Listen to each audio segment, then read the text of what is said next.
coming in from the Supreme Court of India as it has rejected SBI's plea seeking time till the 30th of June to disclose details of the electoral bonds, and the SCA has now given time on the 12th of March to the SBI to do so. And meanwhile, when it comes to the Election Commission of India, that also needs to publish all of the details on its website. Bhavtosh, big development coming in from the Supreme Court.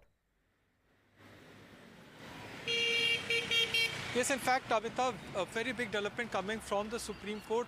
No contempt of court proceedings against State Bank of India, but they have said that all details should be shared with the Election Commission of India by 12th of March.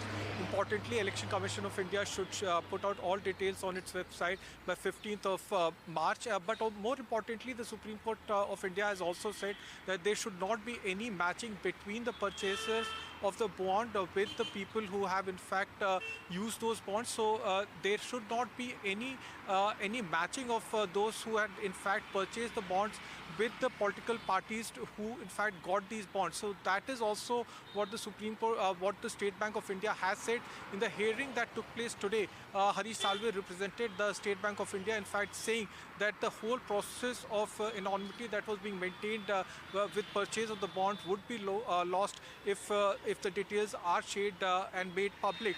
To which the Chief Justice of India has said that if the order has been given by the Constitution Bench of the Supreme Court, then it should be followed.